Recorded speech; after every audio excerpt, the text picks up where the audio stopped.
Buen día, jóvenes. La anterior clase llegamos hasta las redes de acceso, haciendo énfasis en la tecnología GPON. Hoy vamos a continuar con las redes de telecomunicaciones. Vamos a hablar de las redes de transporte. Vamos a hablar del concepto de una red de transporte, ancho de banda y banda ancha, conmutación en la red, clasificación de las redes de transporte inalámbrica y lo que viene a ser la configuración del MPLS como red de transporte. Bien, eso es lo que vamos a cubrir hoy día. ¿Qué es la red de transporte? También se podría decir que es el backbone del ISP. Son las instalaciones, equipos, sistemas y medios de transmisión para interconectar redes de contribución con redes de acceso. Se caracteriza por su alta capacidad y no poseer usuarios conectados. Como les decía, es el backbone de la red del ISP, entonces no tiene usuarios finales conectados. Es la parte de red que hace posible un gran alcance geográfico y disponiendo de una gran capacidad para el envío de información de muchos usuarios de forma simultánea. Toda esa información ya está concentrada, de las redes de usuarios se van a las redes de acceso, de ahí a las redes de contribución y esas se conectan con la red de transporte. Se caracterizan por alta disponibilidad, redundancia, facilidad de gestión y bajo tiempo de respuesta. Cubre grandes distancias, tenemos capacidades que van de los gigas y los terabits por segundo. Los medios de transmisión actualmente más usados son las fibra óptica, sin embargo se utilizan también radioenlaces y enlaces satelitales para hacer la red de transporte. Se la puede llamar también red troncal, red de tránsito, red de conmutación y transporte, número de red, core network, entre otros nombres. La red de transporte tiene medios de transmisión de alta capacidad. Las tecnologías de transporte permiten la transmisión de gran número de comunicaciones. Permite la multiplicación por tiempo, por frecuencia y por longitud de onda para lo que es fibra óptica. Concepto interesante que ya hemos hablado anteriormente, pero otra vez volvemos a repasar. Muchas veces se le pregunta la diferencia de estos conceptos cuando dan su examen de grado, ¿no? Para salvarlo o aplazarlo una vez. ¿Qué es ancha de banda y qué es banda ancha? Ancha de banda, de inglés bandwidth, es el rango de frecuencias donde el nivel de potencia es igual o superior al 50% de la potencia máxima, es decir, el rango de frecuencias disponibles que tenemos para nuestro sistema de comunicación. ¿Qué es banda ancha o broadband? Definida por la ITU, es la infraestructura de red fiable capaz de ofrecer distintos servicios convergentes a través de acceso de alta capacidad con una combinación de tecnología. También se define como un servicio siempre disponible que puede transportar una gran cantidad de datos por segundo, más que a una velocidad determinada. Entonces, banda ancha significa que tenemos nosotros hartos recursos que transmitir en la red. Significa que hay mucha frecuencia disponible, que nuestro ancho de banda es grande. Eso es banda ancha.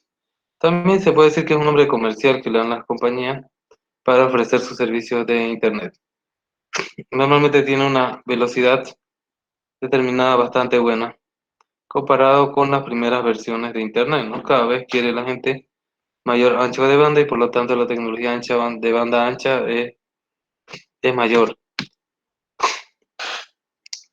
Este concepto de banda ancha se utiliza en 1989 en la Asamblea Plenaria de CCITT, actualmente Unión Internacional de Telecomunicaciones o ITU, celebrada en Brasilia, donde se definen las nuevas redes públicas de servicio integrado.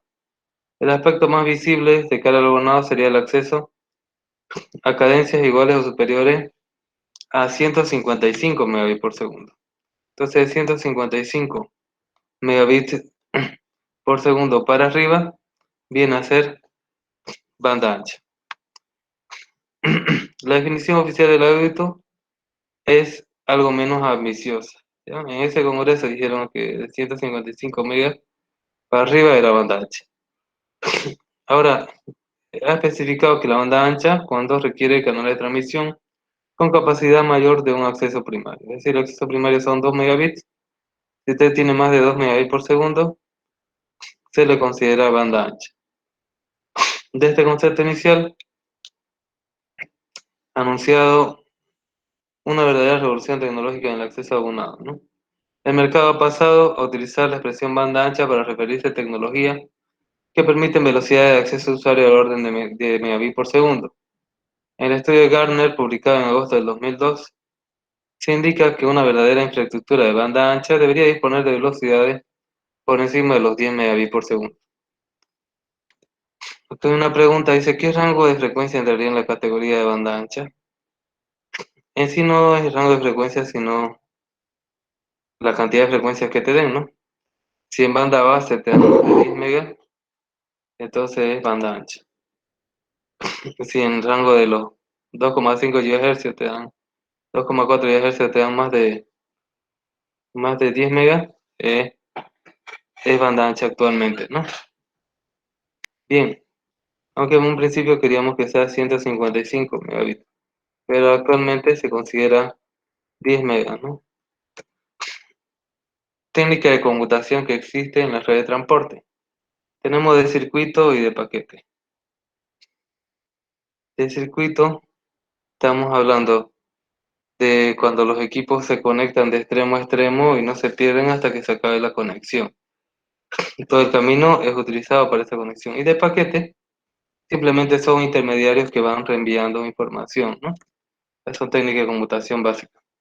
De circuito hay una conexión física entre usuarios mantenida durante toda la comunicación. La transmisión de la señal casi es en tiempo real, hay un retardo mínimo. Es ineficiente porque mantiene hartos periodos de silencio en las conexiones que está ocupando los equipos sin que nadie trabaje. Ejemplo, la telefonía analógica clásica. Paquete. La información se fragmenta en paquetes. Se transmite el paquete cuando hay información, el resto del tiempo el canal está libre. Puede causar algunos retardos que no sean aceptables cuando nosotros generamos más paquetes de lo que pueden procesar nuestros nodos intermediarios de la red. Bien. Cuando hablamos de computación en la red, también aparte de la computación, hablamos de la señalización. Tenemos en las redes de conmutación de circuito, como la red telefónica básica o conmutada, hay una señalización procedente del abonado a través del timbre, del teclado. Él dice que quiere llamar. Hay señalización entre centrales para indicarse que hay comunicación entre ellas que tienen que ir de un lado a otro de la ciudad. Hay señalización en la banda, hay señalización fuera de banda o por canal común, y hay un estándar que se llama SS7, Signal System Number 7, para lo que es la señalización en sistema de telefonía clásica. En redes basadas en comunicación de paquetes, la señalización se hace con un SIP, el protocolo de iniciación de sesión, que es para voz IP. Este protocolo crea, mantiene, modifica, entre otras cosas, sesiones entre dos o más participantes. ¿Cómo podemos clasificar las redes de transporte? Hay diferentes formas de clasificar las redes de transporte. Tenemos por el medio que se utiliza. Tenemos redes de transporte cableadas por cobre, por ejemplo los PDH, los Pleito Synchronous eh, era así distribution, creo que es la jerarquía pleistosíncrono, ¿no? Es decir, que no es síncrono para telefonía. Red de transporte vía fibra óptica, que esta ya es la red de jerarquía síncrona, o SONET, y tenemos redes de transporte de forma inalámbrica, ¿no? Esos son los tres. Actualmente se utilizan el segundo y el tercero. El primero ya migrado, podría ser en su totalidad, por lo menos un 90% acá en Santa Cruz, la fibra óptica. Tal vez ya está todo, ¿no? Por la tecnología que utiliza, es decir, la arquitectura y la definición de los paquetes, que son un conjunto de protocolos que ofrecen los diferentes servicios, tenemos redes X25, que ya no existe eso acá, las redes ATM, que son la base de la comunicación entre las redes troncales. Sin embargo, ha evolucionado a unas redes que se llaman Front Relay, que estas a su vez ya están siendo reemplazadas por otro que se llama MPLS. Tenemos Metro Ethernet y WiMAX. Por el protocolo a nivel de la capa de enlace, que es la clasificación en telecomunicaciones, tenemos HDLC, que era utilizado para las redes X25, por ejemplo, PPP, que era utilizado para ATM, Front Relay, y tenemos MPLS, que es utilizado para lo que es la tecnología Metro, Ethernet, Wi-Fi, WiMAX, satelital, etc. ¿Ya? ¿Qué son las redes PDH? ¿Ya? Y en las redes PDH son las primeras jerarquías de red, se llama pleistosíncrona, y estas redes servían para todo lo que era telefonía, solo comunicaciones telefónicas analógicas. Entonces comunicaba, si bien era una tecnología digital, jerarquía digital pleistosíncrona, solo comunicaba señales de teléfono. ¿Y para qué servía? Lo que hacía era agrupar en unos cables que se llamaban E1 hasta 32 canales de datos. Y después seguía una jerarquía, los niveles E2 que agrupaban 4 E1, los niveles E3 que agrupaban 4 E2 y así sucesivamente hasta llegar a E4. Ella se pasó a la jerarquía digital síncrona por fibra óptica que tenía mejores prestaciones por fibra coaxial. ¿Ya? Esta es par de cobre. La portadora E1 es una línea diseñada para transmitir señales digitales o señales telefónicas digitalizadas. Se forma multiplexando 32 canales o ranuras de tiempo de 64 kilobits por segundo, obteniendo una trama E1 de 2000 megabits por segundo. Cada ranura es una palabra paquete PCM de 8 bits, una muestra de voz. En telefonía, un enlace E1 utiliza un canal para sincronización y uno para señalización. Fíjense, en un enlace 1 utiliza un canal de sincronización y otro para señalización. Eso no son señales con los datos, no son señales de transmisión, sino son funciones aparte como la señalización y la sincronización. La transmisión de datos punto a punto en E1 utiliza 32 canales de datos. Por lo tanto, como esos 32 canales hay uno de sincronización y otro de señalización, se reducen a 30 conexiones regulares un cable E1. Después tenemos un E2, entonces va a ser 120 y así sucesivamente, ¿no? Se va multiplicando. Bien, tenemos acá cómo es que el rango, ¿no? de la velocidad de ratio de transmisión de la modulación PCM. Tenemos que estamos 8000 muestras de 8 bits por segundo. El ancho de banda de los 30 canales de voz está entre los 300 y los 3400 hercios. Son canales de 64 megabits kilobits por segundo, como está acá. Y acá tenemos las tramas en un TDM. Se van juntando los 30 canales más los dos, ¿no? De señalización y sincronización. Trama en la telefonía. Ahí tenemos el primero, el 0. Tiene un canal para sincronización. Hay canales de voz del 1 al 15. Y el canal 16 es para señalización. Y los canales de voz van del 17 al 31. Tenemos la versión europea, que es la que se utiliza en Bolivia, y la versión estadounidense. La versión europea, PDHE, es la jerarquía digital presíncrona, pleistosíncrona. Un sistema portador impulsado por Europa se establece en 1980 a partir de las portadoras PDHT, introducido por Bell System en Estados Unidos en los años 60. Se utiliza en todo el mundo, excepto en Estados Unidos y Japón, donde se utiliza PDHT.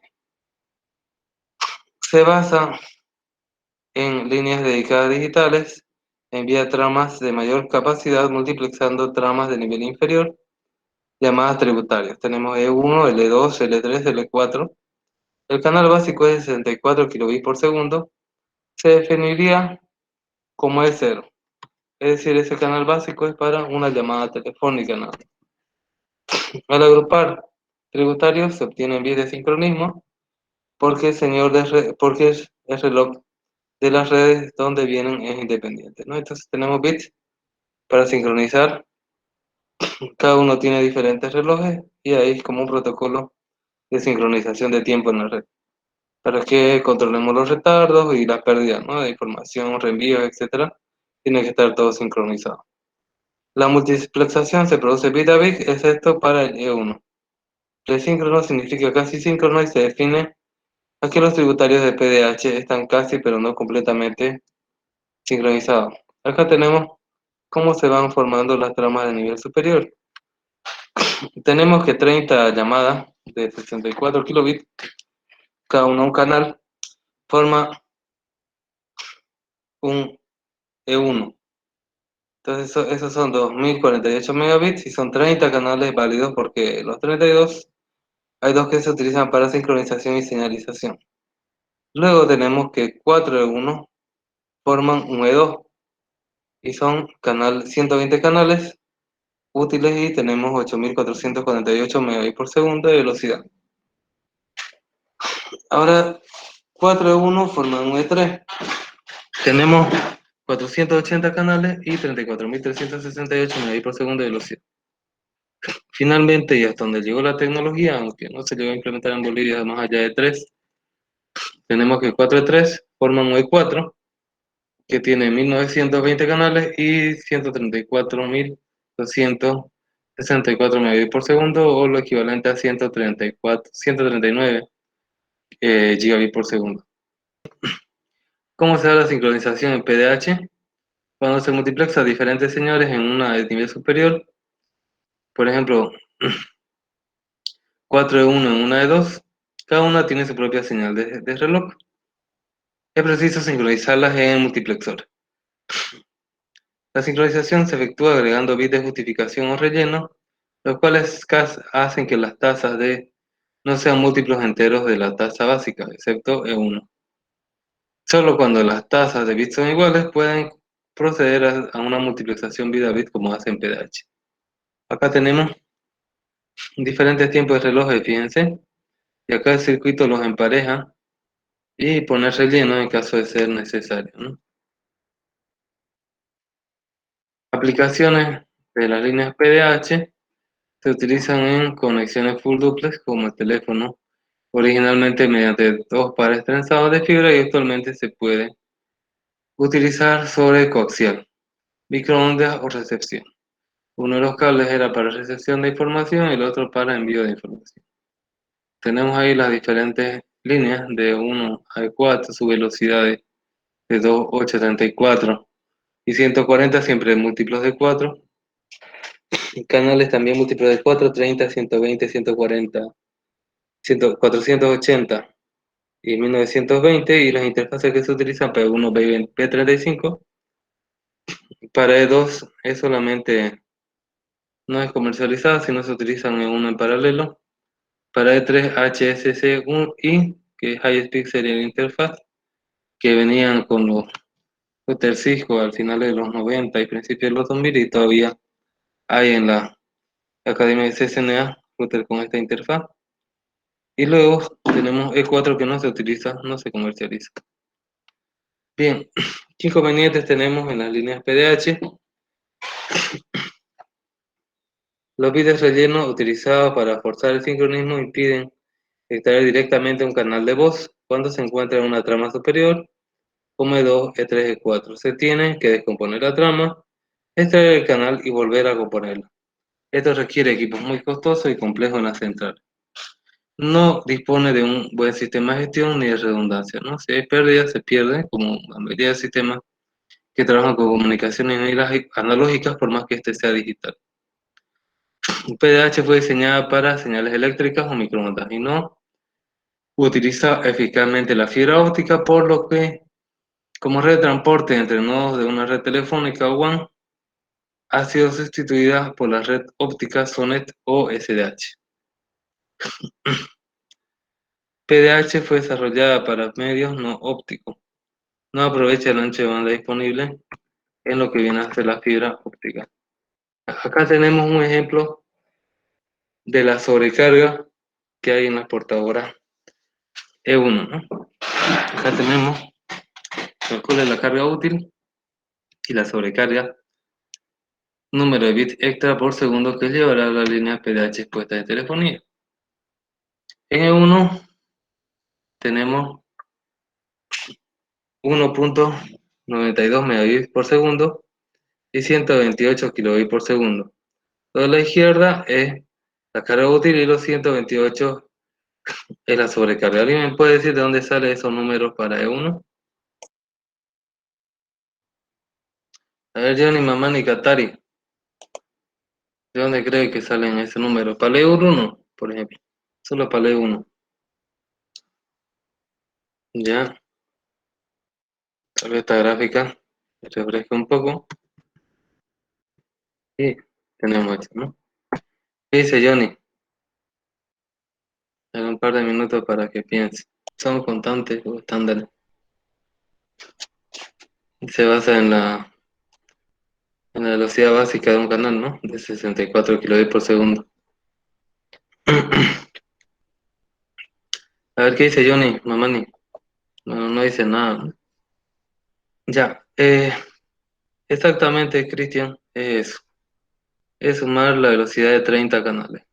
Una línea 1 tiene 30 canales y tiene dos canales de relleno, ¿no? Tiene 30 canales y 30 canales de datos y dos de relleno, son los 32. Entonces, cada canal básico tiene 64 kilobits por segundo. Tenemos 64 por 2, son los 128. Y 64 por 30 son 1920, que si lo llevamos a mega, pues son los 1,992, ¿no? ¿Se entiende, no? Y ahí lo otro es simplemente multiplicar por 4, multiplicar por 4, multiplicar por 4, ¿no? Nada más. Bien, entonces ahí tenemos la sobrecarga y la carga útil, ¿no? Ya, fíjense, ahí está la relación. Ahora en el ejemplo 2 dice, la portadora PDHE, un banco local, ha solicitado a la empresa telefónica los servicios de líneas digitales PDHE para soportar las 48 conexiones de teléfono fijo que tiene conectado a su centralita. Determine la cantidad de líneas de parte del Estado que le llegan para el servicio telefónico regular, 48 pares, ¿sí? La cantidad y el tipo de líneas requeridos, E1, y la cantidad de líneas de parte del Estado necesarias para el servicio digital. Ya, entonces dice, acá tenemos la respuesta. A ver, ¿de dónde vienen estas respuestas? A ver, Cristian, dígame un número. Está en la pantalla. A ver, Mariela Molina. Dígame, a ver, Mariela Molina, ¿de dónde salen algunas de esas respuestas? No es necesario todas, ¿no? Ahí está el ejemplo. Y está cada una de las preguntas y al lado con 2 puntos su respuesta, ¿no? Ahora un par de minutos para que lo piense, Mariela. Y me dice por qué cree que salen estas respuestas. Inge, buen día. Dígame, a ver. Ah, no sé si estoy correcto, pero cuando dice la cantidad y tipo de líneas requeridas de 2E1, creo que hace referencia porque un E1 soporta solo 30 circuitos y como nos está pidiendo 48 conexiones, entonces necesitamos dos de esas. Claro, exactamente, ¿no? Porque no puede haber 1 punto algo. Bueno, eso nomás sería mi respuesta. Ya. Y la primera, que es tan obvia, no se ubica. No, ahí sí no lo ubico. La primera está más fácil. A ver, dígame un número.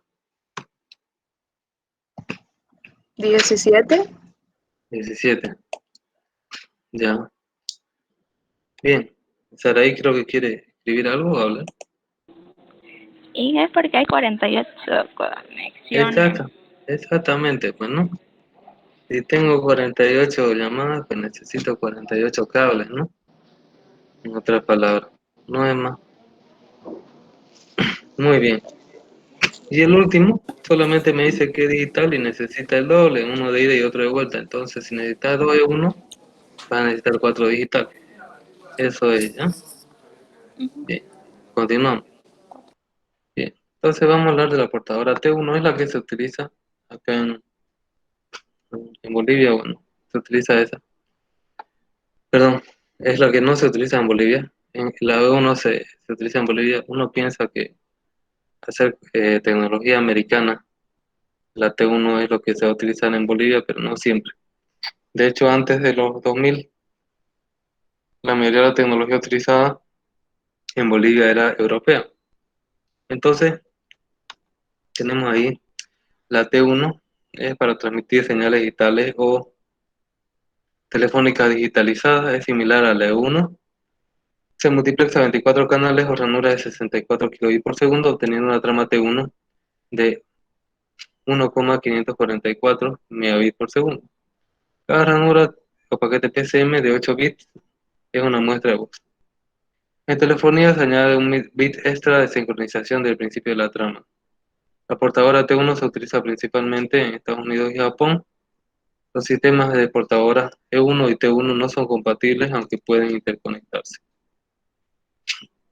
T1 se utiliza también como portadora analógica, conduciendo 24 conexiones telefónicas regulares. Acá tenemos T1, que tiene sus 24 canales. Los 24 se utilizan para comunicación, sin embargo, tiene un bit de sincronización cada una de las comunicaciones. Acá lo que dice Mauricio Eduardo Loza Flores está bien, ¿no? Es lo mismo que dijo Sara. Bien. Sobre la portadora T, PDHT, para el T1, es un sistema de portadora originario de Estados Unidos. Fue introducido en los 60 por Bell System y se utiliza principalmente en Estados Unidos y Japón. Se puede ver contribuciones a nivel superior de T1 a T4, agrupándolos de A4 igual que los E1. El canal básico es de 64 kbps por segundo, que a veces se llama T0. Fíjense que los dos canales básicos son de 64 kbps por segundo. Al agrupar tributarios se agregan bits de sincronismo porque el reloj de las redes de donde vienen es independiente. Y ahí tenemos las diferentes agrupaciones de los T. Bien, ahora vamos a hablar de otro tipo de red de transporte, que es la red SONET o SDH, ¿no? Red digital red de jerarquía digital síncrona. Esta red ya utiliza otro medio, ya no utiliza los cables de par tensado, sino utiliza lo que viene a ser fibra óptica, ¿no? Por lo tanto tiene mayor estabilidad y mayor ancho de banda. Es una red de transporte de datos sobre fibra óptica. Se usa para transportar datos de usuario entre nodos de una red de conmutación de circuitos o paquetes. El modelo OSI se ve como un protocolo de nivel 1 basado en TDM para transferir datos sobre fibra óptica usando los diodos LEDs o láser, como cualquier fibra. Ofrece circuitos permanentes full duplex y se comporta como un medio físico de transmisión de bits. Bien, aquí tenemos la red, ¿no?, de transporte conmutado de circuitos o paquetes, dos nodos, y tenemos los multiplexores STM para lo que es la conexión SDH, y esa es la red, ¿no?, SDH. El origen sirve para evitar los inconvenientes de PDH, se desarrolló en Estados Unidos y se llamaba SONET, Red Óptica Síncrona, que sirvió de plataforma para el diseño de la red universal SDH, jerarquía digital síncrona a finales de los 80. Ambas son tan similares que se usa la abreviatura SONET de SDH para escribirlo. SONET está estandarizada por ANSI y se utiliza en Estados Unidos, Canadá, Japón y Corea. SDH está estandarizada por el ITU-T y se utiliza en el resto del mundo. SONET y SDH son compatibles entre sí, a diferencia de PDHT y PDHE que no eran compatibles entre sí. La contribución al desarrollo de la infraestructura de telecomunicaciones de zonas de SDH se ha dado principalmente en las dos últimas décadas. Ha permitido la migración de redes de transmisión metropolitana y de larga distancia PDH hacia redes ópticas síncronas que soportan los servicios de telefonía y de transmisión de datos tradicionales y las interconexiones internacionales de fibra óptica. Ha hecho posible interconectar routers, switches de gran capacidad creciente con interfaces SONET y SDH para el tráfico IP de la Internet. También se puede utilizar para lo que son las redes de transporte ATM o IP sobre MPLS, de redes públicas en el segmento de negocio o de carrier de voz sobre IP. Zona SDH se diseñó para la capacidad de alta tasa de transmisión de datos por fibra óptica. Aquí tenemos las tramas básicas de transmisión en Sonet SDH. Cuando nosotros utilizábamos PDH, la trama básica era E0. Después contribuía 32 no contó de señalización y era un E1. Después contribuía D4 y era un E2, 4, E3, 4, E4. Aquí las tramas básicas se llaman módulo de transporte síncrono o STM. Y la más básica se llama STM1, que define para la interfaz eléctrica y para la fibra óptica, las restantes solo para fibra óptica. Ya, entonces, STM1 sirve para lo que es fibra óptica o también sirve para la red eléctrica. Pero las restantes hay STM4, STM16, STM64 y STM256, esas solo sirven para fibra óptica, ya no sirven para lo que es red eléctrica. La tasa más baja, STM1, tiene una velocidad de 155,52 Mbps por segundo, mayor que la definida para la portadora E4, que era de 139,264 Mbps por segundo. Las superiores STMN tienen velocidades que son múltiplos de la primera. Ustedes multiplican por 4, por 16, por 64, por 256, la velocidad y es lo que ustedes tienen. 4 STM1 forman un STM4, 4 STM4 forman un STM16, 4 STM16 forman un STM64 y un 4 STM64 forman un STM256. Las tramas SONET se definen para señales STS, señales de transporte síncrono, por la interfaz eléctrica IOC, portadora óptica, para la interfaz óptica. La trama más baja, OC1, tiene una velocidad de 51,84 Mbps por segundo y los superiores OCN tienen velocidades que son múltiplos de la primera, pero estos son múltiplos de 3, de 12, 48, 192, 256 y 768. La tasa de mayor velocidad para lo que viene a ser SDH, que es lo que utilizamos estándarmente, es de casi 40 GB por segundo. Si nosotros multiplicamos 152.52, ¿no? Que son lo que es una STM1 por 256, me sale 39.813.12, ¿no? Entonces eso me sale aproximadamente 40 GB por segundo. Más o menos las equivalencias que tuvieran las diferentes tramas que se utilizan. Nosotros vamos a centrarnos en el SDH óptico, sus velocidades de acá, ¿no? Bien, esta parte eléctrica no se utiliza mucho en medio.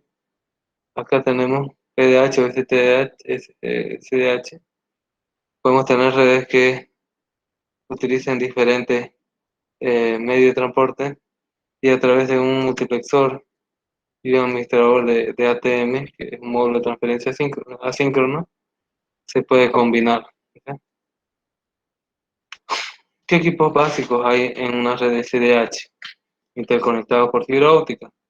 Hay un multiplexor, hay de multiplexor, hay un administrador que es un multiplexor de inserción o extracción que sirve a través de ATM para conectar señales eléctricas y ópticas, ¿no? PDH y SDH. Hay repetidores o regeneradores que sirven cuando se pasa la longitud de la fibra donde puede llegar la señal, es necesario poner repetidores. Hay conectores cruzados y también tenemos terminales que vienen a ser dispositivos de usuario que usan los servicios SDH.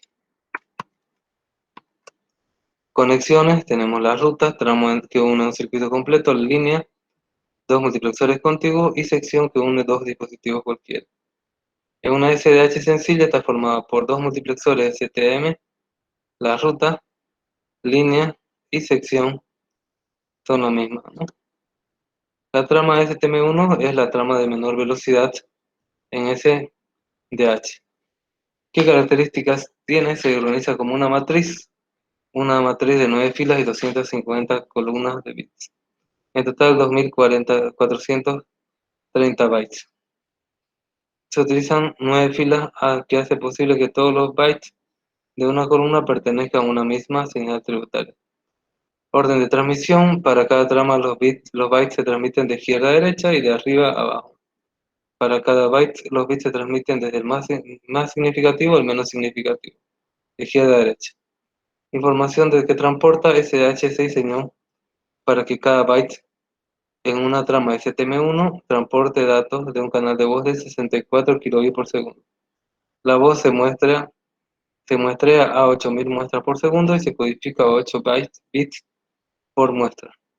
Velocidad de la trama, por lo tanto, nosotros tenemos que transporta 2430 canales de voz de 64 kbps por segundo y su velocidad multiplicando da 155,52 Mbps por segundo, es decir, 8000 tramas por segundo.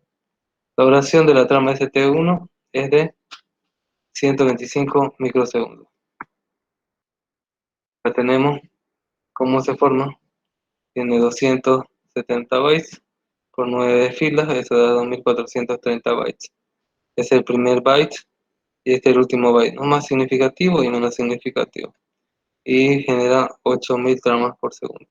Los datos se empaquetan en contenedores, que son las estructuras que se transportan por la red SDH.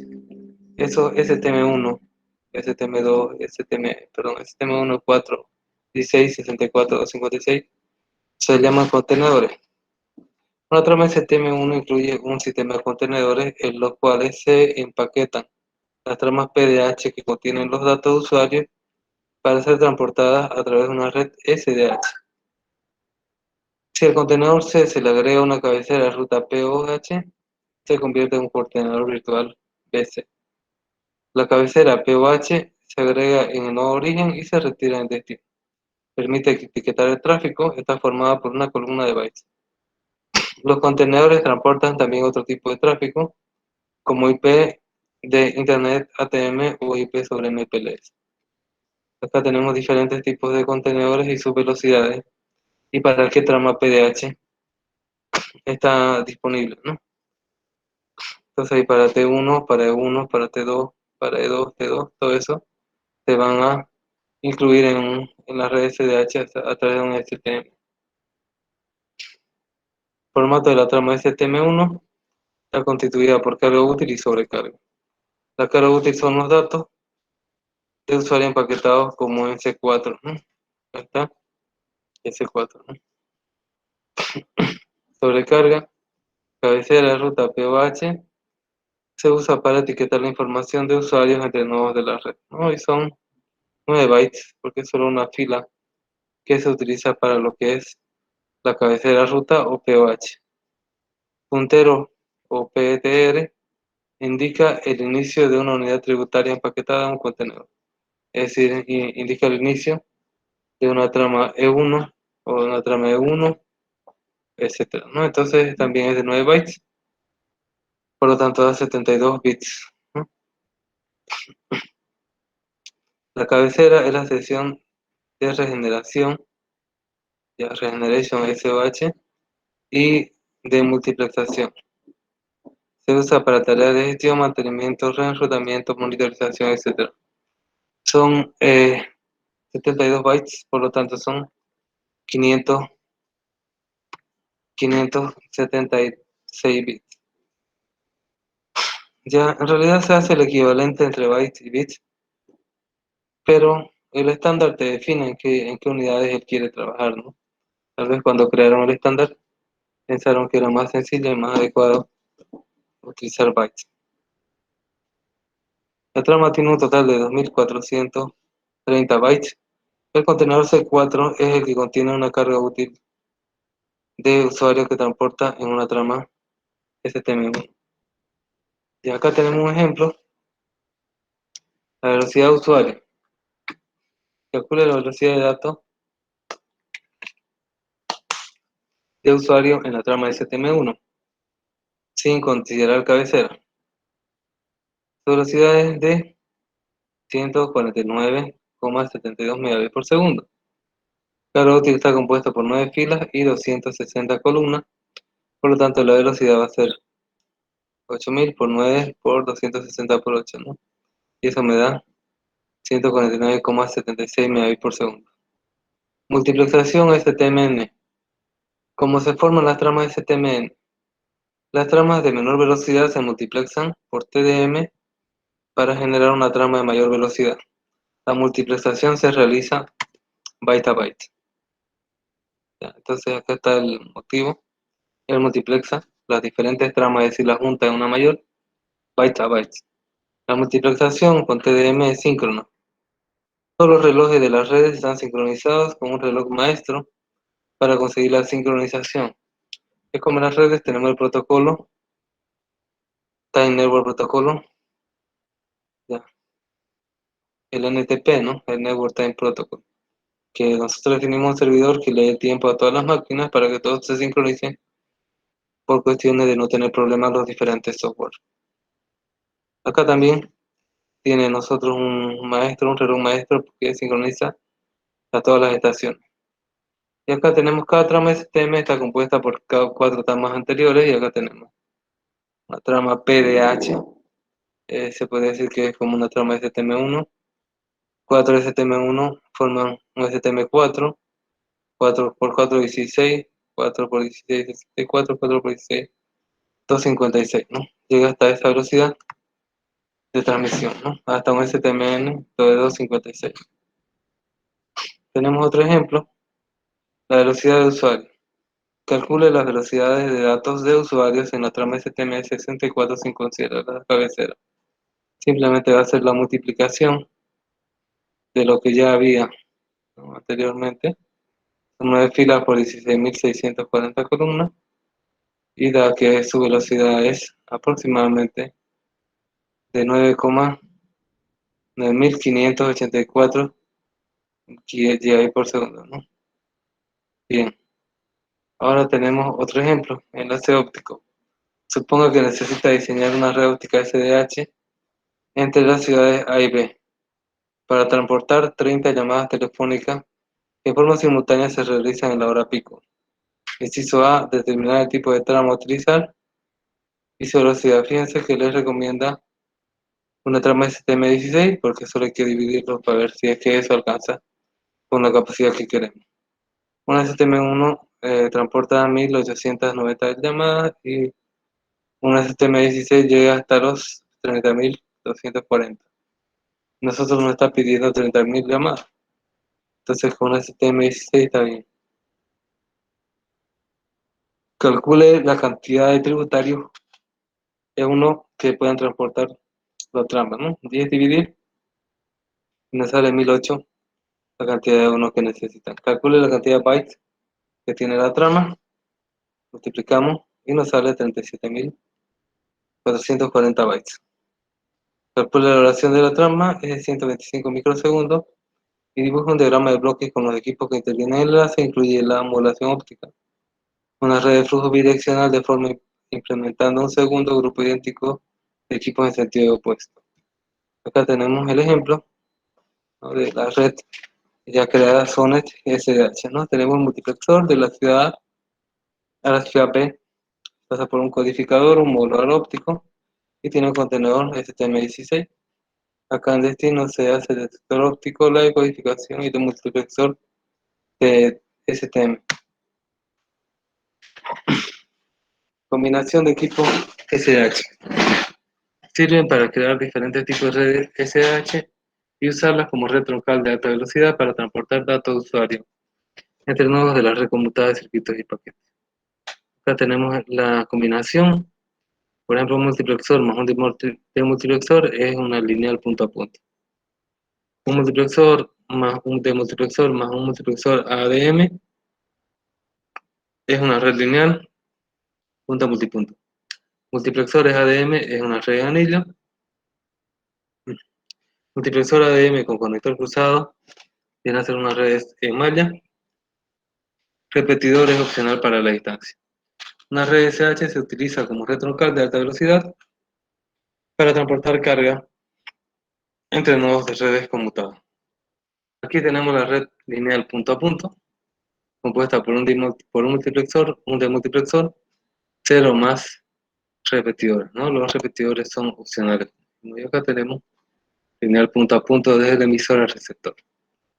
Si quisiéramos nosotros una red con flujo bidireccional, tendríamos que implementar otro recurso paralelo, otro conjunto de recursos paralelos en sentido contrario.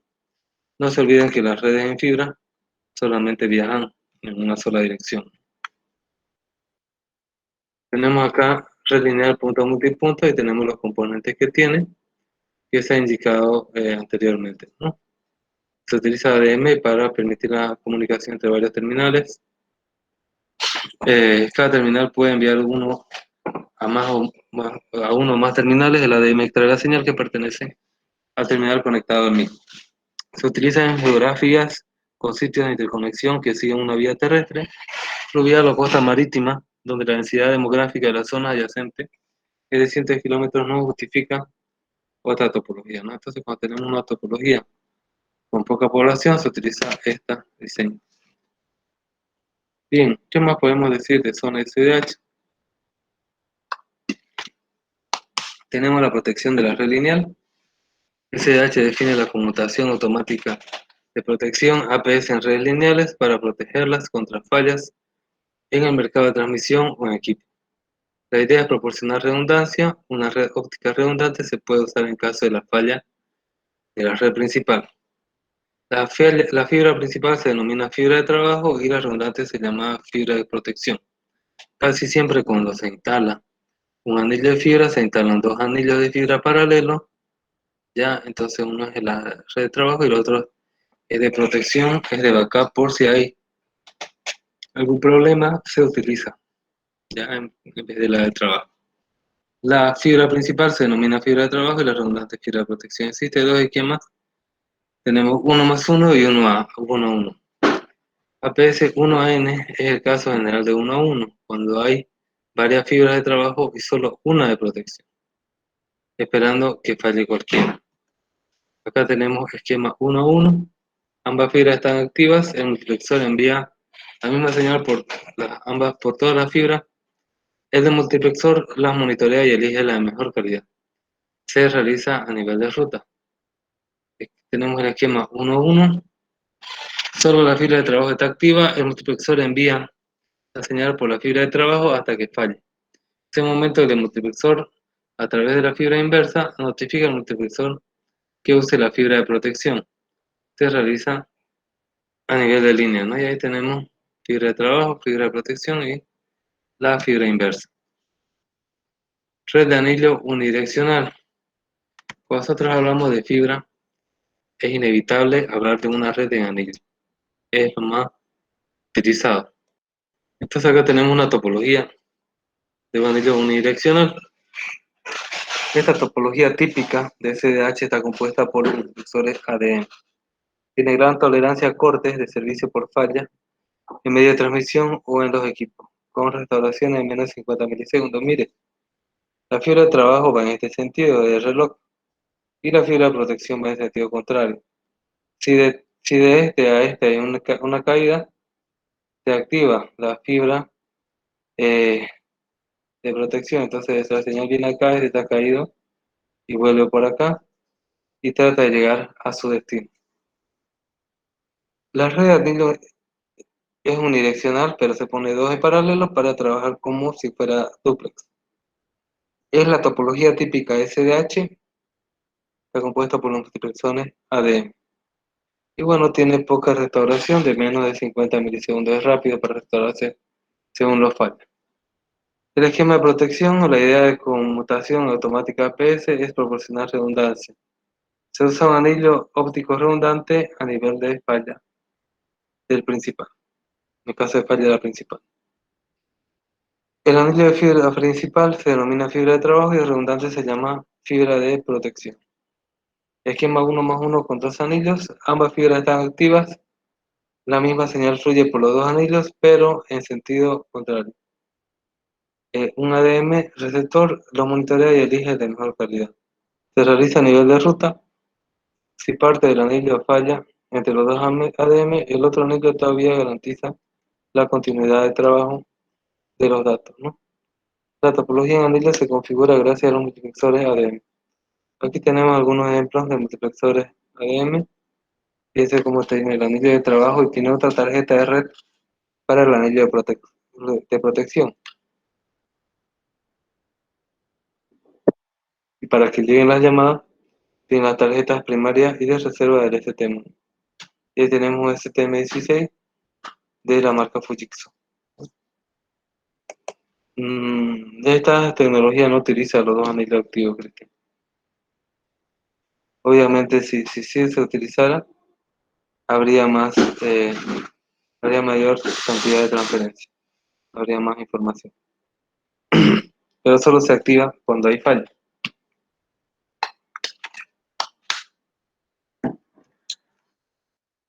Bien, acá tenemos un ejemplo de un anillo óptico, ¿no? Para el transporte del tráfico telefónico entre cuatro centrales se diseña una red óptica metropolitana en anillo unidireccional.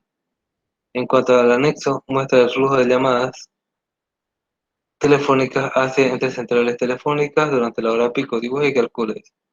Dibuje el esquema físico de la red, la cantidad de flujo C1 que circulan en cada tramo y la velocidad del anillo.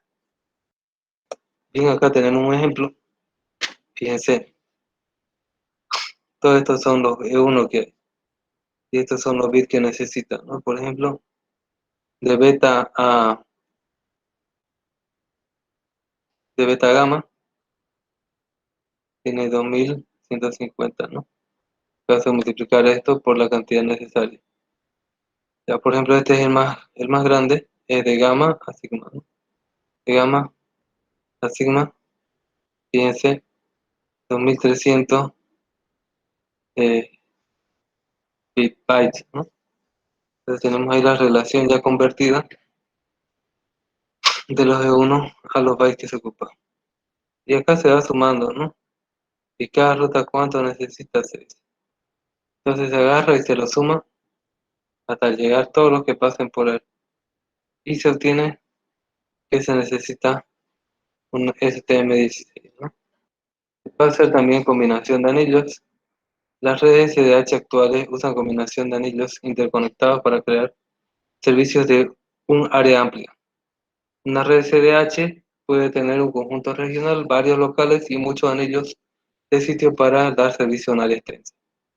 Acá tenemos un anillo metropolitano que está conectado mediante ADM a un anillo regional y tenemos también conectados otros ADM, pero anillos de sitio nada más, ¿no? De sitios web ya más pequeños que una ciudad. En una red SDH se puede utilizar la red de malla porque no tenemos en una red de anillo la escalabilidad. ¿Qué es lo que pasa aquí en la facultad? La facultad depende de su fibra óptica de las otras facultades que están cerca.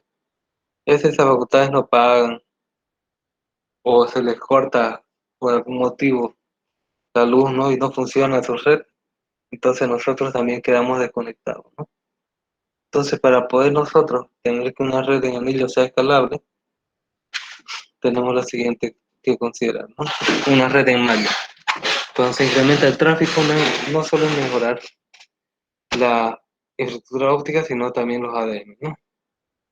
Es una situación, en esta situación, una red en malla con computadores proporciona un rendimiento mejor. Un computador en una red en malla se denomina conector cruzado DXC. Entonces DXC lo que hace es unir diferentes redes en anillos. Eso es un multiplexor para una red malla que todos los anillos están conectados entre sí. Bien, vamos a hablar de otra red de transporte que se llama ATM, que es el modo de transferencia asíncrono. Al inicio de los 2000 era una tecnología que llamaba bastante la atención. Se lo comparaba con IP, pero al final IP acabó ganando. Pero ATM tiene hartos conceptos que sirven para cualquier diseñador, ¿no?, de una red jerárquica. Entonces, ATM es una red de conmutación de paquetes basada en circuitos virtuales que envían paquetes. Esos circuitos virtuales se llaman celdas ATM, pero los paquetes se llaman celdas ATM. De longitud fija a través de la LAN o WAN, en lugar de paquetes de longitud variable utilizados en otras tecnologías. Concebida para transmitir voz, videos y datos. Fue publicado por la ITT en 1998. Ahí está su referencia. Bien, ahora vamos a hablar de otra red. Vamos a hablar de ATM. Su uso es de red troncal o backbone para el ISP, conexiones de video punto a punto o multipunto, conexiones voz para telefonía celular, emulación de circuitos de uno sobre una red ATM, soporta redes de acceso basados en ADSL. Aunque antes que aparezca IP, fue recomendado por la ITT como la tecnología para la futura red de banda ancha, como es la autopista de la superautopista de la información. Desapercibida por el usuario final, útil para los operadores de red, ATM permite integrar el servicio de distintas aplicaciones en una manera flexible, ¿no?, en las redes multiverso. A continuación vamos a hablar de otra tecnología de transporte que se llama Metro Ethernet. Es una arquitectura que suministra la conectividad de banda ancha a la red metropolitana soportando grandes servicios, aplicaciones y tráfico en tiempo real, tomando en cuenta las actualizaciones del rendimiento, la disponibilidad y la fiabilidad y el proceso integrado de seguridad que en todas las empresas exige. Metro Ethernet utiliza, como su nombre lo indica, los mismos cables que se utilizan para Ethernet o Fast Ethernet. Realiza una conexión de acceso a la banda ancha y de los diferentes servicios, de los cuales son necesarios y beneficiosos para las empresas en la red metropolitana. Todo ello con una conexión de punto a punto con una banda con bajo costo, tanto en la red pública como en la red privada. Es una arquitectura tecnológica que tiene como propósito suministrar los diferentes servicios de conexión a una red WAN o MAN de nivel de capa 2. Esta red es la encargada de soportar múltiples servicios, aplicaciones y algunos mecanismos para que nos ayude a soportar y controlar el tráfico en tiempo real. Este tráfico puede ser restringido a un servicio de telefonía IP que es sensible al retardo y también al jitter. ¿Qué características tiene el Metro Ethernet? Tenemos que utiliza una línea de cobre en bucle principal o fibra óptica, que se complementan de forma ideal en el ámbito metropolitano, dando cobertura a cualquier servicio. Eso es lo que nosotros llamamos FC, ¿no? Tenemos velocidades que soportan Metro Ethernet 10 megabits, 20 megabits, 34, 100, 100 gigabits y 10 gigabits por segundo. Tiene múltiples pares, lo que hace que dé redundancia en caso de los daños de alguno, bajando el ancho de banda, pero siguiendo la transmisión. Por ejemplo, si tenemos una fibra que llega a una parte del centro de la ciudad y por ahí mismo, por los mismos postes se va otra que llega a las provincias o los pueblos aledaños, entonces nosotros tenemos que, puede ser acá, proporcionar algunos daños, ¿no? Entonces, donde dañe ya no va a haber la conexión, ¿no? Si dañan los pueblos, pues está bien las ciudades. Todas las comunicaciones modernas se multiplexan, Cristian, ¿no? Y eso es dependiendo de la cantidad de usuarios que tenga la red. Una red Metro Ethernet es una colección de dispositivos de capa 2 o 3 como router y switch Los computadores router son conectados a través de la red óptica, a través de fibra óptica.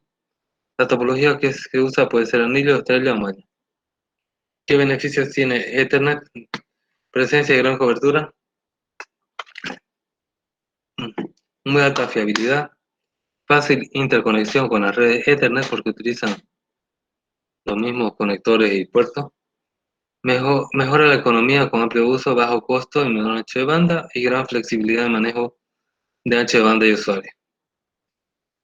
Su modelo de orígenes, el modelo básico de servicio Metro Ethernet compone el ingreso y egreso del usuario por el Custom Equipment, Router Bridge IEEE 800.1, por una red switch MEM, Metro Ethernet Network, que se conecta a través de un User Network Interface.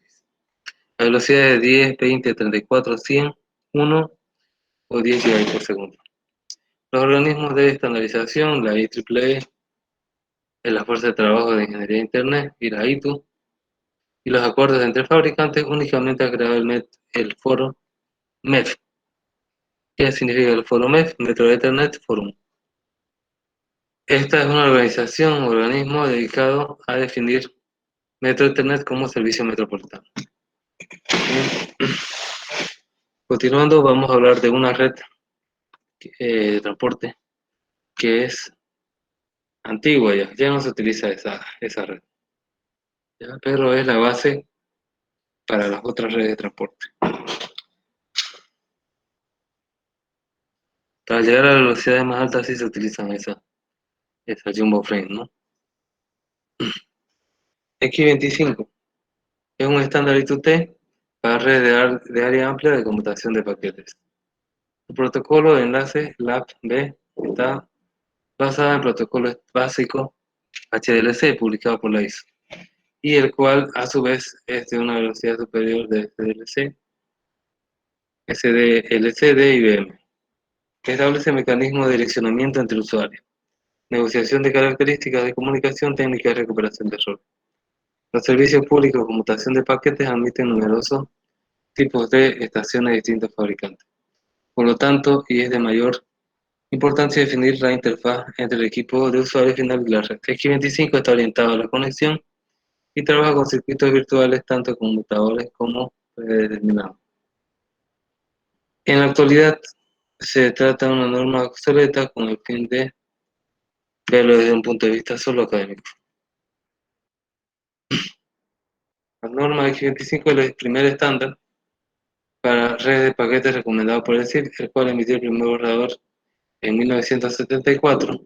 Este original fue en 1972, 78, 80 y 84 para dar lugar al texto definido publicado en 1985.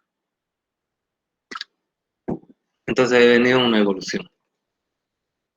X25 y su relación con el modelo OSI. El modelo de interconexión de sistemas abiertos, o OSI, ha sido la base para la implementación de varios protocolos. Entre ellos, el conjunto de protocolos conocido como X25 es probablemente el mejor conocido y el más ampliamente utilizado. X25 fue establecido como una recomendación de la ITS Telecommunication Section de la International Telecommunication Union, una organización internacional que recomienda estándares para los servicios telefónicos internacionales. X25 ha sido adoptado para las redes públicas de datos y en especial popular en Europa. X25 es un protocolo que se basa en las primeras tres capas del modelo OSI, ¿no? Ahí trabaja X25, sobre todo en la capa enlace, en la capa 2 de una forma buena. Aquí tenemos la norma a nivel físico, enlace, y también el servicio de circuito virtual que es sobre la capa de red, ¿no? Entonces tenemos dos computadoras ahí que se conectan por X25, ¿no? Tenemos switches de intercambio de paquete, equipo de determinación de datos de circuito, los DCE, y equipo de terminal de datos, ¿no? Que puede ser un servidor. Ya. Continuando, tenemos otra tecnología que todavía se utiliza, pero ya está siendo reemplazada por MPLS, que se llama Frame Relay. Frame Relay, o Frame Model Bearer Service, es una técnica de computación mediante retransmisión de trama para redes de circuito virtual introducida por la I2T a partir de la recomendación y 122 de 1988. Consiste en una forma simplificada de tecnología de computación de paquetes que transmite una variedad de tamaños de tramas o marcos, que se llaman frame, para datos. Perfecto para la transmisión de grandes cantidades de datos. Transmite las tramas o en ráfagas. Es decir, que en un periodo corto de tiempo, cada uno de los usuarios envía gran cantidad de datos a la red. La velocidad está entre 64 kbps por segundo hasta los 2 Mbps por segundo. La técnica Front Relay se utiliza para un servicio de transmisión de voz y de datos a alta velocidad, que permite la interconexión de redes de área local separadas geográficamente a menor coste. Front Relay en la tecnología WAN más usada por los siguientes razones. Esto era hasta el 2005 que era más usada, ya MPLS lo superaba. Pero bueno, que tenía Front Relay, proporciona un ancho de banda mayor que las líneas renderas, reduce costos porque usa menos equipos, es fácil de implementar. Front Relay se asocia con la capa 2 del modelo OSI y encapsula los paquetes de datos en una trama Front Relay. Front Relay se configura en circuitos virtuales.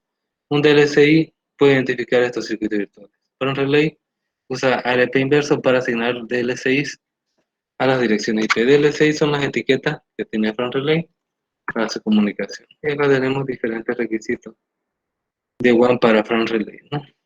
Que hay que tener interconexión, poca distancia y que se proteja las entradas y los repetidores de la información.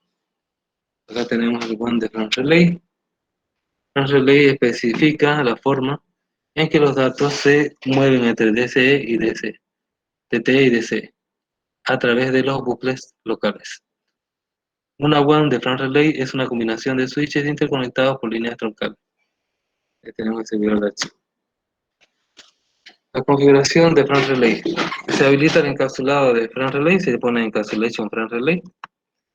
Configura la asignación estática o dinámica de direcciones, considera los problemas de horizonte dividido, que se crean cuando se ubican varios circuitos virtuales en una sola interfaz visual física. Cuando pasa eso, a veces ya no hay la capacidad, ¿no?, para que la interfaz física pueda ver diferentes circuitos virtuales. Cada circuito virtual aparte va a tener su propia IP, entonces eso lo complica un poco. El factor que afecta a la configuración de Front Relay es el proveedor de servicio y tiene configurado un sistema de costo. Y bueno, si usted no le presenta un informe que va a ser más barato implementar Front Relay, pues no va a querer. ¿Qué vamos a configurar en Front Relay? El DE, el PEC y el BCN.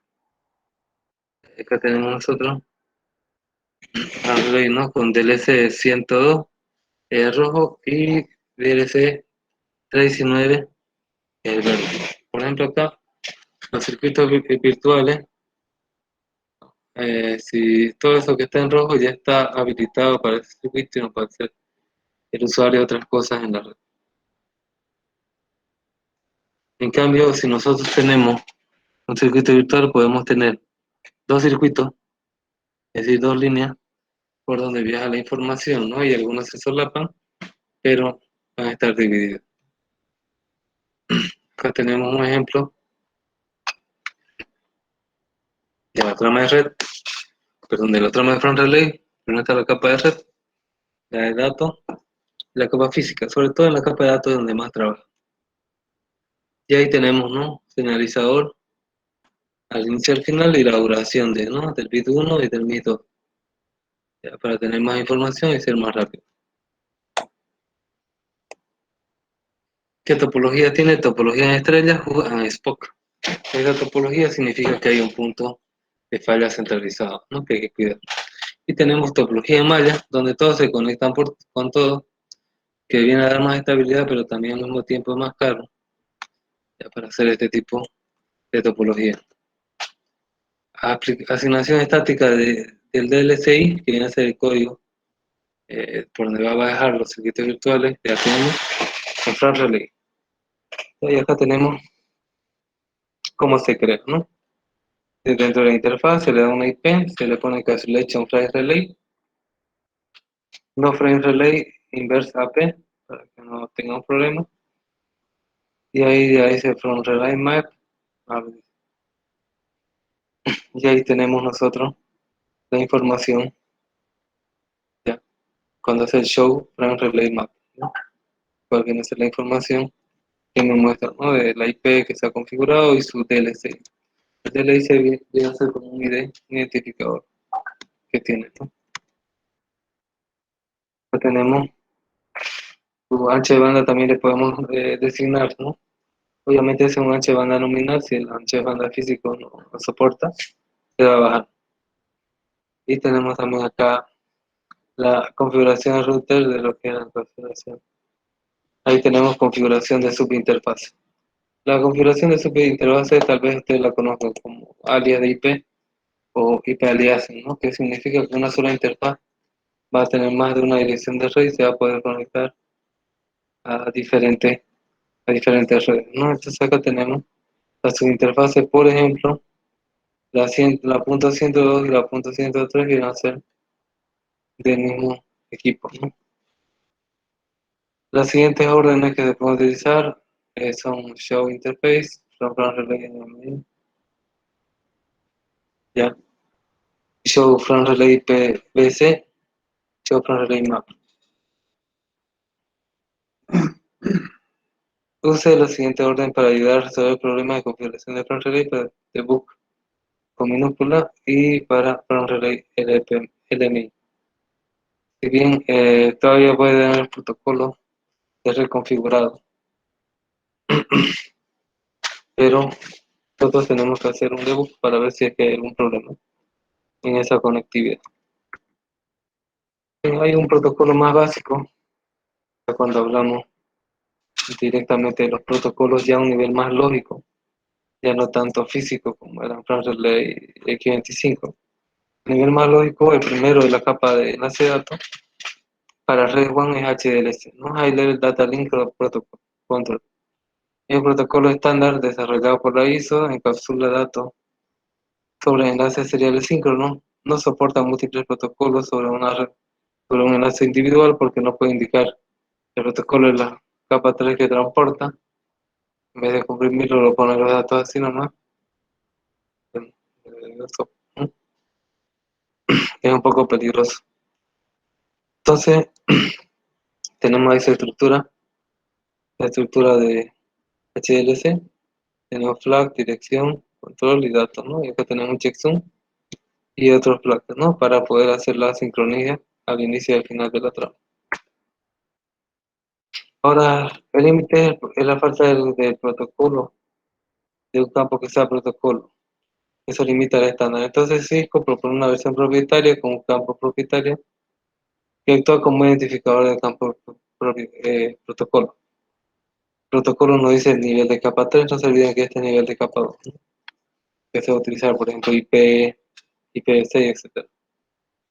Permite, por lo tanto, ese campo protocolo permite múltiples protocolos de la capa de red que compartan el mismo enlace vía C. Tenemos acá clasificación de la red de transporte, HDLC, qué tipos de marcas utilizan. La mayoría son equipos Cisco. HLC es un protocolo propietario para enlaces síncronos, el que tiene el campito protocolo predeterminado en los enlaces seriales Cisco, ya de por sí bien habilitado. Se emplean los enlaces dedicados punto a punto y conexiones de circuitos conmutados y su comando de configuración es este, ¿no? Encapsulation de HLC. Encapsulation de HLC nos permite hacer la configuración de la interfaz con HLC. Bien, tenemos otro protocolo que es el que más se utiliza actualmente, el protocolo PPP, es Point to Point Protocol o protocolo punto a punto, ¿no? Entonces, es un protocolo estándar, proporciona conexiones de router a router y de host a red sobre circuitos síncronos a asíncronos. Trabaja con varios protocolos de red como IP o IPX o IPv6, etc. Proporciona opciones de seguridad a través de protocolos PAP y CHAP. Tenemos el protocolo de saludo y el protocolo de la contraseña, ¿no? Password es PAP y el de saludo es CHAP.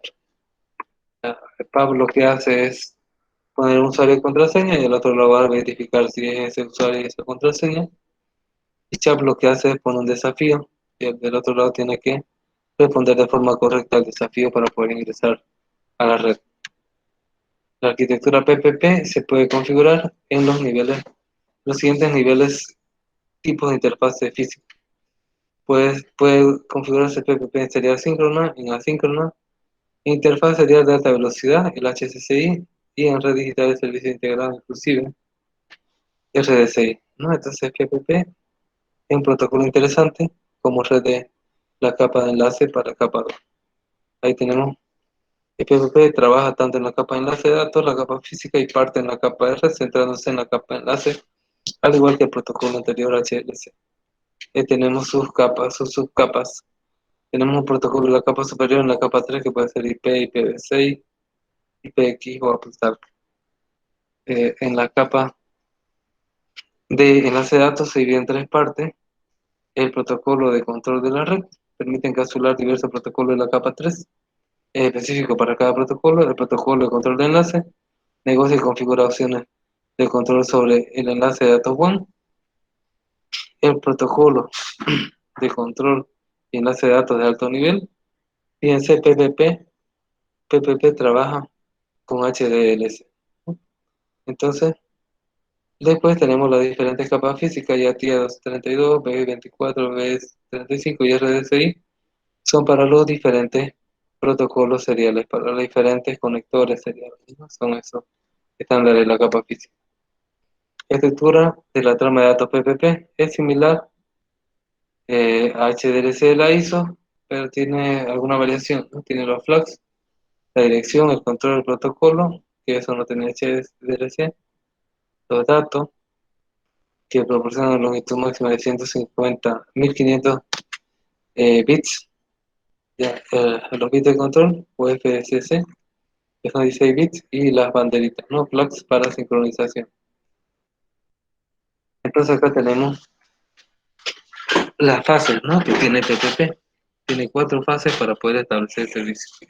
Primero establece el enlace, abre la conexión remota y negocia sobre cómo se enviarán los datos a través de la ruta, el MTU, el tamaño máximo de unidad, la comprensión de algunos campos de las tramas, como los campos de dirección y control, protocolo de autenticación de enlace, etc. El segundo paso es el chequeo de enlace para determinar la calidad. El tercer paso es la configuración del protocolo de la capa de red. Y el cuarto paso es la terminación, lo que puede ser normal o por algún evento físico que haya una desconexión en la red. Se puede observar el proceso de negociación con Show Interface. Y acá tenemos opciones LSP en PPP, ¿no? Tenemos para autenticación, tenemos PatchUp, para compresión sticker y predictor, tenemos multienlace y tenemos detección de errores, Magic Number o Quality. Acá tenemos alguna compresión, predictor, sticker, TCP header, MPPC. Y bueno, lo que se hace cuando hay multienlace es que se sincronizan múltiples ráfagas de PPP de diferentes usuarios en una sola. Mecanismo de autenticación, tenemos PAP y CHAP, es la segunda fase y es opcional. Para esto se puede utilizar los protocolos PAP y CHAP, que es lo que viene implementado en los Cisco. Se puede utilizar TACAS, Security Key, Radius, y también se puede utilizar el protocolo Kerberos. Aquí tenemos PAP, es el Password Authentication Protocol, tiene su login y password que se envía repetidamente hasta conocerse. La comunicación es en texto claro, no existe protección de la reproducción ni ataques repetidos de prueba de error. El nodo remoto controla la frecuencia y el tiempo de los intentos de conexión. Básicamente solo PAP es un intercambio de un login y password, el que viaja por la red en texto en claro, ¿no? Y si es que se cumple ese login y password, tiene acceso a la red. CAP es un Challenge Hashtag Authentication Protocol o protocolo de autenticación del saludo del desafío. Entonces ellos no envían un login y password, sino un desafío que hay en su propia red. ¿Cómo le podría decir? Cada router crea un usuario y contraseña, lo genera el chat indicando al otro lado, el otro lo que hace no tiene que poner el texto en claro, sino resolver ese desafío poniendo el login y password. Y si lo pone de forma correcta, se establece el enlace de comunicación entre ambos extremos. Acá tenemos algunos elementos interesantes. El router local envía mensajes de desafío al nodo remoto. El nodo remoto responde con el valor calculado a una función hash y el router verifica la respuesta y si compara, perdón, compara con el valor esperado. Y si es que hay la coincidencia, es decir, también el destino hace la función hash, y si las dos funciones hash coinciden, entonces se da la autenticación. Y acá tenemos la configuración de PPP, configura terminal, interfaz sería tanto, encapsulation PPP, ¿no? La compresión, pues compress, predictor o start. Si hacemos nosotros monitorización de datos, tenemos encapsulation PPP, PPP quality percentage. Si queremos hacer balanceo de cargas, hay que hacer un PPP multilink para poder, en más de una interfaz física, tener una sola interfaz lógica. Aquí tenemos configuración del PAP, tanto unidireccional como bidireccional, como lo que sería, ¿no? Aquí tenemos PPP Authentication PAP y PPP PAP Send User R1 y Password Luis, ¿no? Entonces el otro va a ser Send User R2 y su password va a ser Mario, por ejemplo, ¿no? Entonces al conectarse de forma remota por Telnet, ellos tienen que poner ese usuario y esa contraseña. Y aquí tenemos lo mismo para lo que viene a ser la autenticación de PAP. Para lo que es configurar chat, piense que ya no hace el send, simplemente pone PPP Authentication Chat y acá está el usuario y la contraseña. Y el otro también solo pone PPP Authentication Chat. Y entonces manda en una función hash al otro lado.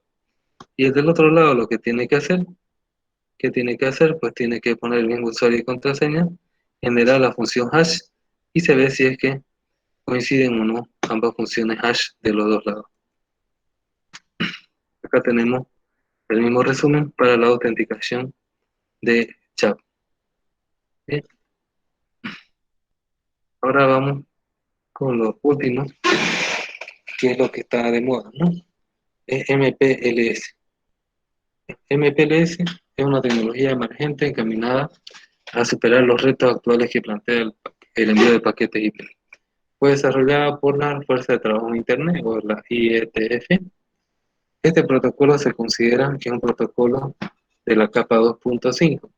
No es ni de la capa 2 ni es de la capa 3, ¿no? Entonces es un protocolo de enlace, pero utiliza una cosa que se llama etiqueta. Ya se utilizaba en France Relay por si acaso esto. En vez de utilizar direcciones IP. Y como tiene esas etiquetas para separar lo que son los routers de borde con los routers internos, hace que sea más fácil en la conmutación de los diferentes paquetes. Este protocolo opera entre las capas 2 y 3 del modelo OSI y gracias a esto puede juntar características de las dos capas haciendo uso de la velocidad del reenvío, que lo hace un router, y el control que lo hace de router, ¿no? MPLS busca dejar atrás las falencias de redes IP actuales, para ello permite redes flexibles, escalables, conexiones cualquiera a cualquiera. Esto indica que no importa la tecnología que se esté usando, se podrá conectar dos puntos de una red e incluso redes tecnológicamente diferentes utilizando este protocolo, y escalables en el sentido que no necesitan reconfigurar todos los puntos involucrados en una red para subir uno nuevo. Esto se logra configurando solamente el nuevo punto. Fíjense, escalabilidad total. Entonces, todos los equipos de cualquier tecnología pueden comunicarse con MPLS. Características: funciona sobre cualquier tecnología de transporte, no solo ATM, soporta el envío de paquetes tanto unicast como multicast, facilita la gestión de VPNs, redes privadas virtuales. De hecho, necesita para crearse France Relay o MPLS, crear VPN, permite el crecimiento constante de Internet, es compatible con los procedimientos de operación, administración, mantenimiento de la red IP. Arquitectura tiene dos componentes: el componente de envío, encargado de la conmutación de datos basado en las etiquetas transportadas por los paquetes, Y tenemos el responsable de control, responsable de la creación y mantenimiento de la información, de envío de las etiquetas, es decir, de los enlaces. Tenemos los LSR, que viene a ser un router conmutado etiquetado. Es aquel que hace el intercambio de etiquetas. Ese router etiquetado recibe tráfico no etiquetado que viene de un router normal y él lo etiqueta dentro de una red MPLS. Es como una pequeña VPN, ya, o VLAN, no sé cómo quieran verlo, si lo quieren ver. Todo eso, esa red interna maneja las etiquetas, pero este LSR es un router de borde que se comunica con información que no es etiquetada. Él le pone la etiqueta y el otro lo quita la etiqueta en el otro extremo. Tenemos encabezados y etiquetas, como se ha mencionado anteriormente, la base MPLS está en la asignación de intercambio de etiquetas, que permite establecimiento de caminos de envío de paquetes que son llamados LSP, o son los Label Switch Paths. Estos son caminos virtuales de información, los cuales son simples, ¿no? Es decir, de un solo envío. Cada LSP se crea en un router a otro, es decir, donde sucede el intercambio de etiquetas. Así los paquetes pueden ser enviados de un punto a otro de la red a través del dominio MPLS. Continuando con encabezados y etiquetas, se puede decir que este uso de conmutación de etiquetas resulta más eficiente que la conmutación basada en IP, puesto que resulta más rápido mirar el contenido de una etiqueta que hacer el procedimiento de cabecera de los paquetes y una compleja búsqueda de direcciones IP en la tabla de direcciones de router. Manejo de las etiquetas del dominio MPLS. Los LSR son los encargados de manejar la etiqueta, de tal manera que lo que se envía por la interfaz física de salida son paquetes etiquetados y no basados en una dirección IP. Tenemos diferentes tipos de tráfico o calidad de servicio que tiene MPLS. Tiene 5 clases de servicio: video, que es el de mayor prioridad; voz, que tiene un nivel de prioridad equivalente a video; tenemos datos de alta prioridad, los de 1, sirve por ejemplo para lo que es telefonía IP, o sirve para transmisión de datos financieros. Datos de prioridad 2 son para aplicaciones que no son críticas, y datos no prioritarios de 3 son para lo que son los datos sin ninguna prioridad, ¿no? Los más bajos. Las especificaciones MPLS operan en la capa 2 del modelo OSI y pueden funcionar particularmente con redes IP, ATM, o inclusive con la parte física montada de los circuitos front relay, o combinar todo eso, porque MPLS permite la total convergencia en IP. Bien, acá tenemos, para concluir, la red de transporte inalámbrica. Tenemos las comunicaciones móviles. La primera generación fue analógica, la segunda GSM, la tercera UMTS, la cuarta LTE. Enlaces satelitales, tenemos DVB para lo que es transmisión de servicio, VSAT para las comunicaciones satelitales a distancia, y las microondas terrestres tenemos radioenlaces WiMAX. Esto se va, esta parte de comunicaciones inalámbricas pues se va a ver más en la siguiente parte de la materia. Y acá está cómo se configura MPLS. Fíjense, y solamente tiene que poner el comando MPLS IP para poder hacer la configuración. Obviamente tiene que configurar, por ejemplo, el enrutamiento o SPF o IGRP antes, ¿no? Tiene que definir su sistema autónomo, tanto el core de la red MPLS que maneja etiquetas, como los sistemas autónomos remotos que son de la red de los clientes que no manejan etiquetas, ¿no? Todo eso tiene que ser previamente, ¿no? Bien, si no hay preguntas, jóvenes, entonces nos vemos el día martes, ¿ya? Entre hoy y mañana le voy a subir su tarea. Pueden consultarle a Randy si tienen alguna duda de la misma. Pero pueden ir buscando también en internet cómo hacer ejercicio en MPLS, ¿no? Entonces, bueno, nos vemos el día martes. Hasta luego, jóvenes.